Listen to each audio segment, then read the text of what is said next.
Finding clean drinkable water in the early days before cisterns would have been just like this. Reach down, find a puddle, and pray that that water is not too salty. We're talking about water, and my gimbal died. We're gonna make the best of it. It's Saturday, it's 5 p.m., and we're going on a walk. I'm on 17th Street in between Avenue K and Broadway, and I'm gonna show you guys something that you really can't find in too many places on the island anymore, but it would have been extremely important to have on the island in the early days up to the early 1900s. Here we are in an alley right here, a beautiful house, and we have this barrel. We also have the brick enclosure. What we are seeing here is a wooden rainwater cistern and a brick rainwater cistern. And these were imperative to life on the island before you had fresh drinking water pumped from the mainland. This is just one example. You can find them around the island today. They're not nearly as prominent as they were in the early days. If you have a rainwater cistern on your property, please send me a message and let me know. I would love to see a photo of it. We are going to talk about one of the most important things, one of the foundational pillars to life itself, water. Before you actually had European settlers here on Galveston Island, you had the native people. Galveston is noted as one of those places that was used seasonally, and the most recent native inhabitants, the Karankawa, were nomadic peoples. When they would have been on the island and using it, the only water they would have been able to find would have been pulled up after a rainstorm, somewhere in a puddle. You'd find some water standing and you go sip out of it. And that is not much different than what the early European Galvestonians were doing. They were drinking standing water. 1820s, 1830s, 1840s, you really got the city of Galveston up and running. You had no fresh water on the island besides rainwater or what you sailed in with. And this wasn't just a problem for the quantity of water for the growing city, which I'm sure would be a huge issue if it didn't rain for a while, but the real true problem was disease. Galveston has been home to cholera outbreaks, yellow fever outbreaks, dengue fever, mosquito-borne viruses and diseases, you name it, and a lot of that stems from the cleanliness of the drinking water. When the city of Galveston was founded in 1839, all the way up into the 1870s, clean, fresh, drinkable water was top of mind. So in that time frame, from the late 1830s to the 1870s, Galveston relied on water being shipped in, whether that was from ships or small boats going back and forth from the mainland or coming from another port, or collecting rain water, which is exactly what the cisterns were used for. Luckily for us and early Galvestonians, we have plenty of rainy days. Walking by Trinity Episcopal Church, the bells just stopped, but it is absolutely gorgeous, pristine. Founded in 1841. This building here was built in the 1850s and was here during the Battle of Galveston.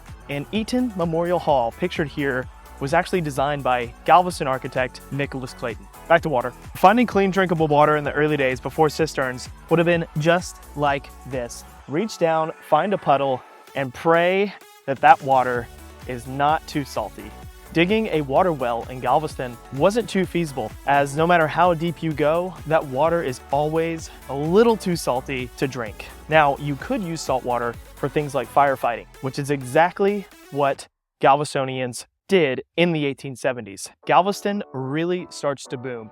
It's post-Civil War. You have an influx of people moving to Galveston as the economy in Texas starts to grow and expand, and Galveston was right in the center of it.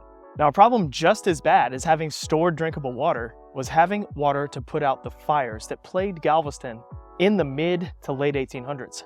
Fires were almost as devastating as hurricanes, because the city was growing so fast, population was booming, and there were not as many safety measures as there are today.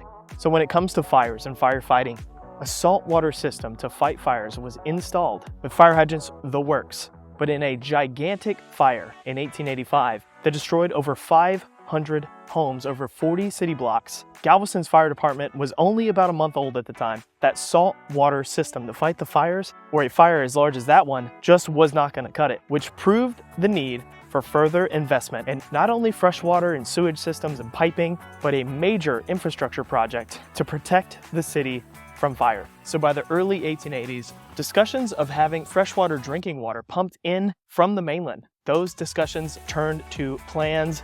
And eventually by the 1890s, you have freshwater being pumped in from wells at Alta Loma, which is just about 20 miles away in modern day Santa Fe, in between I-45 and Highway 6. Multiple wells were dug there and water was pumped to the island. And by 1897, you had 6 million gallons a day being pumped to Galveston Island. One guy I'll tell you about today is Henry Rosenberg.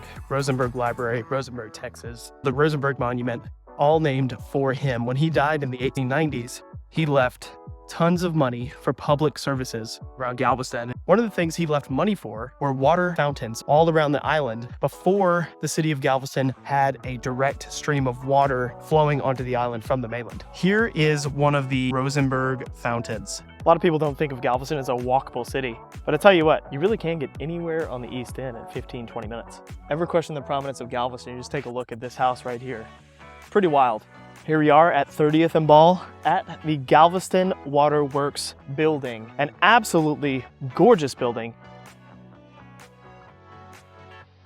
built for the influx of fresh water from the mainland coming right down here to this building and the facilities such as these tanks right here, where that water was then distributed in smaller pipes around the city of Galveston. This project right here changed the game, making Galveston one of the largest barrier islands in the country to have a water system, one of the largest and most advanced. As it comes to water distribution, let's check out this foundation right here.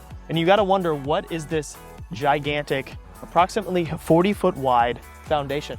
This is where the Galveston Waterworks Standpipe once stood. It was 116 feet tall, unmistakable in the Galveston skyline. This tower was used to store water that had been pumped in to Galveston. Oh no, did it die? This gimbal is used to stabilize my camera. Runs on battery power and it just died on me, so I'm gonna have to do the rest of the video with just my arm out.